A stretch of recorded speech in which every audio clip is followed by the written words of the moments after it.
Hey folks, Raidhyn here. Here's 31 things I've learned after playing 100 plus hours of King of Fighters 15. You can't just hold down back. King of Fighters is about movement and being active. You can't just hold down back and block forever to be effective. You have to be moving, you have to be aggressive, you have to reposition yourself, you have to be active pressing buttons and doing things. It's not a static game of blocks and punishes. Staying on the move, jumping over normals, running under things, backdashing, rolling, neutral jumping, short hopping, hyper hops. All these movement options are very important. So stay on the move and stay active because always being moving is a big part of how you deal with various things in this game. When I first started, I was just trying to play defensive all the time, and let me tell you, that did not work out. Some KOF moves are just weird at first. Some specials in King of Fighters 15 are going to feel weird if you're coming from other fighting games, and that's totally fine. Grounded fireballs, for example, is something that's kind of unique to King of Fighters and exists on popular characters like Terry, Rock, and Iori. It's weird, but these grounded fireballs can be hopped over, and moves that are low invuln like Kyo's 214B will go right through them. So they're different, but it's for a purpose. Close-range projectiles, like the ones that Ryo, Yuri, and Kula have, are just incredibly safe specials that have different properties and combo potential from their normal buttons. So just because a move feels weird at first doesn't mean that they have their own particular uses. Embrace the nonsense that is King of Fighters. You'll get used to it. Alright, the next thing for me is that picking 3 mains was super hard. It's really hard picking what feels like 3 mains, and it can be weird adjusting to using different combo routes for each character until you really get used to it. This is okay. This is just part of the process. Once you've gotten mastery of a character or two, it becomes a lot easier to pick up others, and additionally, it'll take you more time to get comfortable with system mechanics as a whole than it will for you to learn a single character. So I recommend just playing who you think looks cool, switching off of one character at a time for a new one. If you ever feel disappointed when you lose the character you're on and you get to the next character on your roster. If you're playing matches and you get to your second or third character and feel disappointed, it's usually a good sign that you want to try someone else. But don't be discouraged by the fact that picking 3 mains is hard, and that's just part of what you're going to have to do for picking up King of Fighters. Right, number 4, don't stress too much about positions. Picking positions, for some characters, they absolutely need meter to get damage, but not all of them really need the damage to succeed. So the only real thing that you should worry about at first with character positions is if you really want to have meter available for stuff like EX combos. What I ended up doing is I play Kyo on point because he has plenty of damage without meter. I play Ryo second because I like having at least a bar to do his big mid-screen combos. And I put Mai on anchor because I really like how easy her combo conversions are if she has the extra meter to burn. That's just how I think about it. But honestly, you can play any character anywhere when you're starting off, and over time, you're going to kind of form your own opinions about where you like to put your characters. So, just put your characters where you want, and, think about how much fun you have switching to a new one after losing your previous character, and it'll be fine. Don't stress out too much about positions when you're just starting off.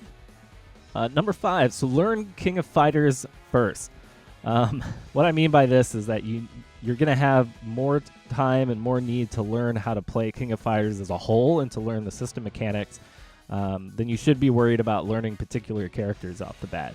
So originally I found myself attracted to a lot of quote-unquote oddball characters with kind of unorthodox kits. And while they were cool and I liked them, it gave me this extra additional learning curve of learning their weirdness while also trying to grasp all the system mechanics and how the game felt and how it was paced. So for me personally, I started improving a whole lot faster when I switched off to more normal KOF characters. Originally, I started with something like Vanessa, Isla, and Shune, and my life got a whole lot easier when I switched to kind of simpler characters like Ryo, Kyo, and Mai. So anyway, take this one with a grain of salt, because if you like a character, you should play them, but there are a few that show up that you might be tempted to play, like Vanessa, for example, that you might struggle to learn with versus playing a character with bigger buttons or more straightforward kits. All right, number 6. So a CD, as it's referred to, or blowback, is really, really important. It's probably the most important button in the game. They typically have farther reach than other normals, they cancel into specials, and they can combo into all sorts of stuff, including climaxes for a lot of characters.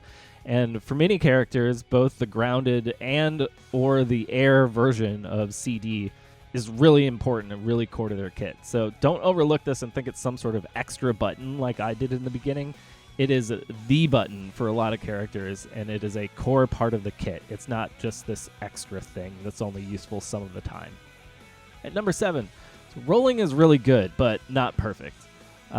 It's really good. It doesn't mean it doesn't have weaknesses, and it's one of those options that KOF has that no other 2D fighting game does, so you want to get used to using it. You can roll back after a tech roll to get more space. You can roll out of the corner. You can roll through pressure. You can use it in a bunch of situations, but it does have its own weaknesses.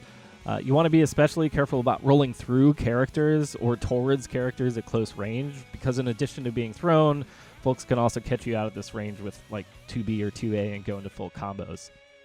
On the other side of this, don't get frustrated if somebody is rolling backwards all the time. They're really just doing the same thing as if they were jumping away. They're putting themselves towards the corner.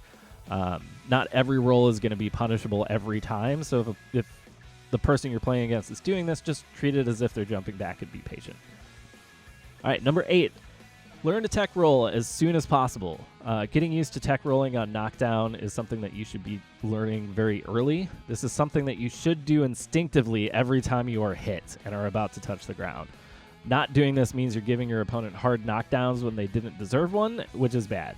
So just get used to tech rolling, hitting that roll button when you're about to hit the ground, and just incorporate it as quickly as you possibly can. Number 9, spend your meter. You tend to build meter pretty quickly in this game, and for most characters, you'll want to spend a half a bar of meter to get a significant amount of extra damage in a combo. For some characters, their damage will double if you go from meterless to using half a bar in a combo. You're always going to get more meter. You're always going to get an extra full bar on top of whatever meter you have banked up when you bring in a new character. So remember that while having 3 bars for climax is pretty nice, 2 separate EX combos for 1 bar is going to do more damage than 1 basic combo into climax. So spend your meter. Don't be afraid to spend it. You'll always get more. Number 10, running. Running straight at your opponent is an option. Seriously. This is also really good in those scenarios if you're playing against like a zoning character and you think they're going to backdash before tossing a projectile. If you have a fast character with a fast run speed, you can get in before their backdash finishes and punish them. So while this advice is a little bit more useful for characters on the faster side, just running straight at someone is a much more viable approach in King of Fighters than it might be in other fighting games. Number 11, short hops. Short hops can be frustrating at first, and you might be tempted to try and lab short hops for an hour and expect to have perfect short hop execution all the time like I did. You will not, probably, if you have execution like me. This is something that's unique to KOF and is kind of a motion on your gamepad or fight stick that you're probably not used to doing. I couldn't do this originally after practicing in a match to save my life, but slowly, over time, it got to be more and more common as part of my execution. So just know that, if you've never played a KOF game before, it's going to be challenging at first, but it is part of muscle memory. It will come with time. So don't get frustrated if getting consistent short hops is giving you problems, in the first week of you playing. Number 12, anti-airing. So grounded anti-airs in King of Fighters aren't as consistent as you might expect. Neutral jumping and air attacking is typically a better anti-air than trying to 2C all the time or do some other kind of grounded button that has a hitbox designed for anti-airs. The best anti-airs in this game obviously are your invulnerable DPs if you have one, and you're godlike on execution and reaction. But just know that there isn't a single anti-air response for every type of jumping. You have to choose your anti-airs accordingly, and sometimes that means staying grounded. Other times it means backdashing to make it whiff and jumping back in immediately. Other times it means going air to air. There isn't a single catch-all anti-air button the way there is in a lot of other fighting games. So just, expect to adjust based on what character you're playing and what character you're playing against. Number 13, 2B is really important. You have to learn your range for 2B and start with it, because no matter how good your 2A is, it isn't a low, right? Don't be like me and get over-reliant on 2As because they feel more reliable. They're designed to be used after 2B, and that's why they have a bit longer in reach. But you always want to start with 2B. Don't get into the bad habit that I did of ignoring it. Get used to the range at which it hits, because it's really important.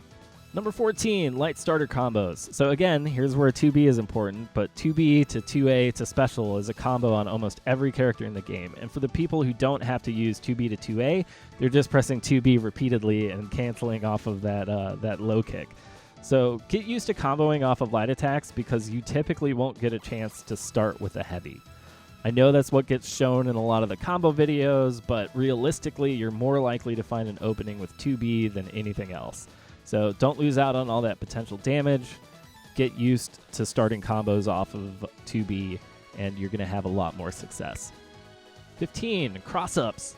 So Crossups are ambiguous and are really strong in this game. They're ambiguous to the point where sometimes you won't even know if you're going to cross up.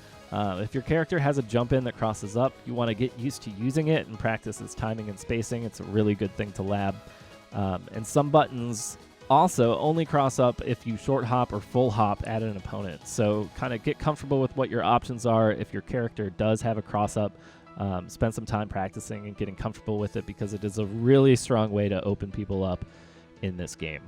16, input shortcuts. So there's a number of different input shortcuts available across KOF, and a lot of these I didn't realize were so critical to learn, but there are several optimal combos and super combos involved that require kind of weird shortcuts out of other specials or out of one-hit DP cancels. Most of these have some kind of shortcut or way to buffer the input so that it becomes far easier to execute. If you're having trouble with these advanced combos, go check out what the input shortcuts are, go ask in the KOF Discord, and just look for those ways to kind of hit the harder stuff because it's not as simple as following the numpad notation you might see in a combo list. There are easier ways to get that done.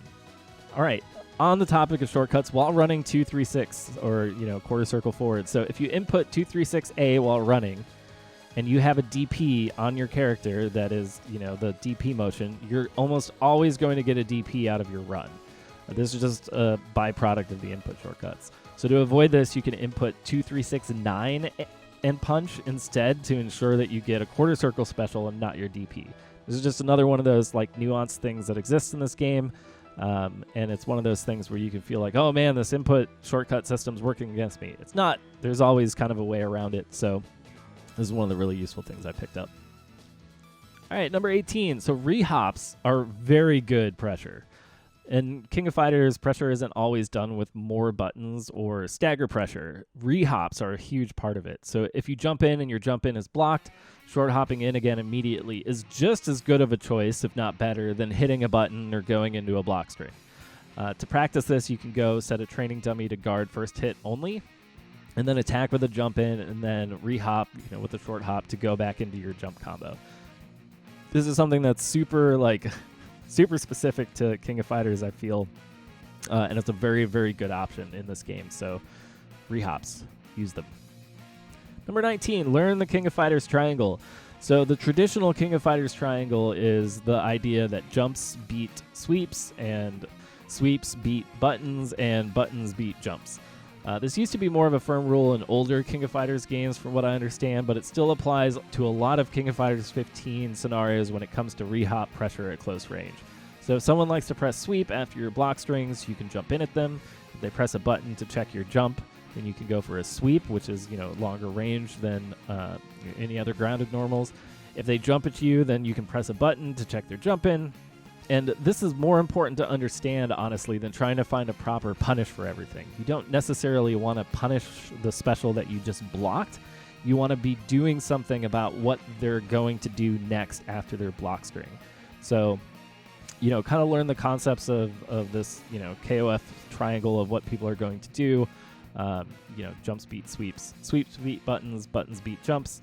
And while this isn't like a 100% firm rule all of the time in King of Fighters 15, it is useful to understand for what you should do based on what you think your opponent is going to do next. Number 20, don't get frustrated by throws. So throw is a really good option, especially for punishing badly timed jump-ins and whatnot, where you land right next to the opponent. I get thrown a lot. I still get thrown a lot because I have bad jump-ins. But don't let it tilt you if this happens. It honestly happens to everyone. You'll even see it in top 8 grand final matches where people just get thrown after a jump in. It's fine. And as a veteran player told me, the timing to avoid this and the spacing to avoid this will come eventually. So don't get frustrated if you're getting thrown a lot. 21, jump CD equals block stun for days. So one of the best ways to avoid throws is to keep people in block stun all the time. Every jump CD in the game has a ton of block stun compared to other jump-in buttons. So if you want to get in for a mix and you don't want to get counter-poked or thrown immediately, if you run up and start your mix after a block CD, you're going to have plenty of block stun to do that compared to jumping in with any other type of normal. 22, air normal timing. So air normal timing is really important. You have to decide when you jump what you're going to do in the air. You have to decide, am I going for an air-to-air? I'm going to start this early. Am I going for a long-distance approach? Okay, I'm going to, try to put out my big jump-in button at the top of the apex of the jump. Or if you're delaying your air normal long enough to go for a combo, that means you got to do it on the way down. So if you mess up your timing during a jump, your normal, it can whiff, it can not come out at all if you're too low to the ground. If you do one because you're expecting an air-to-air, you're going to land right in front of the opponent, and they're going to be able to throw you or start pressure. So the timing at which you press an air normal for your jump-in is going to dramatically change the result. And it's going to take some time to practice, when do I hit a button if I'm trying to jump in for a combo versus when do I hit my air normal if I'm trying to anticipate, an air-to-air situation. So take some time to practice jump-ins while you're in the lab, and just know that the air timing in this game is very important, and there's a lot of variety as to what can happen depending on when you hit the button. All right, 23, stopping jumps during pressure. This goes back a little bit to the KOF triangle we just talked about, but if you think an opponent is going to jump after a block string or after a jump in, you want to hit one of your far normals to stop them from just jumping at you over and over again. This is especially important against characters that have specials with really low recovery, or they have different things that just keep you in stun for a long time and they're just jumping at you constantly. Maybe they have a really good jump button, like Vanessa or Ralph. So if you hit them with a far normal on their way up before they ever get to start the button, you'll be able to stop this kind of nonsense. So if your character has a good button for this, most characters have something specific that stops, re-hops and re-jumps and people jumping at you all the time. Figure out what it is and use it. Don't let people just jump at you over and over again for free. 24, stray hits are okay. So this is something I messed up early on. I went into the lab, I learned some combos, and then when I started playing matches, all I did was try to fish for opportunities to land a combo, right? To be honest, even at high-level play, most interactions don't lead into big combos. Landing stray hits that check jump-ins, anti-airs, stopping rehops, just stray interactions, air-to-air hits, even trades in this game and clashes, right? They're just as important to winning a game as landing a full combo.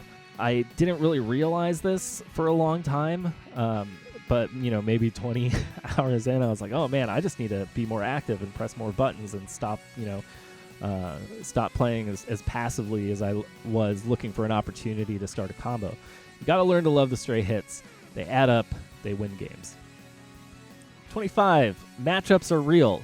Just because your FAR D is great against one character jumping in doesn't mean you're going to get the same results against every character. Every character is slightly different. Some of them are going to feel more oppressive than others. I'm looking at you, Gato and Ralph and Terry, but they're not unbeatable. It just means that you're going to have to play a little differently than you might normally. Same goes for fighting against grapplers and zoners versus characters that want to rush at you and play at close range, right? You have to embrace the variety and adjust your gameplay accordingly. 26, zoning. So zoning in KOF tends to be really strong in the traditional sense of fighting game zoning. Some projectiles are bad to jump over if you full jump them, like if you're fighting against Joe, and others are bad if you roll through them at the wrong spacing. That's most projectiles. But generally, the rule with projectiles is you want a neutral jumper projectile if you have the time and space to do so, since this avoids taking chip damage and it doesn't give your opponent any meter. If you can't neutral jump in time, you can roll through the projectile so long as the other player isn't too close. And of course, you can always block, which is fine. Generally, you just have to have good fundamentals to deal with zoners properly, so take your time, be patient. Part of why I love King of Fighters 15 is because it has traditional fighting game elements like this. And there's nothing more satisfying than blowing a zoner up because they think they can, just backdash and keep zoning. And there's so many good movement options in KOF. There's a lot of fun ways to deal with it and to just get in on people fast. So take your time, be patient. Zoning is strong, but it's not undefeatable. 27, believe in your hit and yourself. You have to believe in the fact that you're going to hit sometimes. If you go for a jump in, don't wait to confirm that your jump in hit. Just go into your block string that would have been your combo and end it in, a special that's safe. Same with punishes. You can't confirm a 4-frame 2B. You kind of have to believe it's going to hit and go 2B, 2A combo and do it without hesitating. Otherwise, your 2B into 2A is going to drop. You have to get used to buffering the special movement and stopping that last portion if it's blocked. But honestly, while you're starting, just believe in your hits. Just go for it. You're going to get a better feel for things, and you're going to stop losing opportunities of oh, I actually did hit that person. Wasn't expecting it. By the time my brain caught up, I dropped the follow-up. 28. Hard reads are what you need. A lot of KOF neutral is based on hard reads, and it's very preemptive, and it's part of why you'll see high-level players tossing out buttons in neutral because they're anticipating jump-ins and stuff that don't happen. Don't be afraid to just toss buttons out in neutral and to kind of go for reads and to try and anticipate what your opponent's going to do, because you might get whiffed punished, you might lose the interaction, but you're also going to learn more about stopping jump-ins and run-ups and all sorts of other things. I originally thought a lot of the stuff that was happening on screen when I watched King of Fighters was because the game has really fast reaction times. And while it does, a lot of what you see isn't reaction. It's people, having hard reads and not, reacting in 8 frames, which is impossible. So there's a lot of hard reads and a lot of preemptive decisions in King of Fighters, and that's part of what makes it pretty cool. 29, play, watch, train, repeat. It's been a while since I had gotten into a new fighting game series. I've played a mass majority of them, but King of Fighters has been out for years and years, and I've never really gotten into it. So I'd forgotten how important it was to watch high-level play of part of understanding what good looks like. The first week, I didn't understand too much of what I was watching because I was still learning the system, but I started to get in the cycle of watching a tournament after practicing. And after playing, once a week, I'd sit down and watch Tampa Never Sleeps or, another King of Fighters tournament and go, okay, I'm absorbing this. As I continue to play and continue to watch, I was able to make more sense of what high-level players were doing, and then I could take that back with me into the lab and then into matches. So don't forget, playing the game is important, labbing is important, but also watching how, tournaments play out, watching tournament footage is also a big part of improving. Number 30, practice better, not more. So once you learn the combo system in King of Fighters, it's not that hard to pick up combos anymore. There's an initial curve, right? But eventually you're going to run out of combo practice to do, and you're still going to be pretty bad at the game, which is where I was for a while. So what helped for me was to practice better. So practicing on a dummy that random blocks, practicing on crouched characters because they have different hitboxes for jump-ins versus standing characters. It requires different timing, right? Practicing with a dummy set to match out of pressure, to reversal DP, practicing where they're set to block the first hit so you can re-hop and then go into your combo. So practicing with more variables is going to help you make those kind of adjustments when you run into them during a match. And it's definitely more important than just oh, hey, let me go in and see if I can hit that max damage 5-bar super combo because honestly, you're only ever going to be able to do that once in 100 games, and it's more important for you to be able to react to different situations. So try to practice better, not more often, but more smartly. And finally, 31, the King of Fighters Dreamcancel wiki and the King of Fighters Discord are 2 of the best resources I've run into while learning this game. The KOF community has been super welcoming to me despite my dumb questions. In the Discord, they have dedicated channels for every character in the game. And between those 2 resources, you really shouldn't have any trouble being able to learn whatever you need to about the game. So I'll put a link to both of those in the descriptions below. And that brings us to the end of the video. So this is a bunch of the things that I learned and picked up and thought about and worked through as I was learning King of Fighters 15. I have not had this much fun with a new fighting game in years. I don't know what it is, but this game in particular, this particular version of King of Fighters has really hit the sweet spot for me for what I enjoy about a fighting game. It's really fun to learn. The movement in it is incredibly fun. It's got a ton of variables. It's got interesting to execute combos that aren't so ridiculously difficult that I can't do them. but aren't so ridiculously easy that I get bored. It is a lot of fun. You can really feel the different personality of the people that you're playing against and how they play their characters. You know, there isn't this kind of homogenous, everybody plays the same character the same way. You can really tell the difference between someone who's playing a character with their personal play style of that character. And these are a bunch of things that I really love about fighting games, and King of Fighters 15 really has that in spades. So that's why I bothered to make this video and why I'm playing so much of this. Hopefully this video has been helpful to you and has given you some things to think about if you too are starting your King of Fighters 15 journey. If any of you ever want to play any games, do let me know. The glory of King of Fighters netcode means I can generally play with anyone in North America. So anyway, I'm going to stop rambling. That's the video. Thanks everybody for watching. Please leave a comment or like the video if you enjoyed this, and I will see you next time.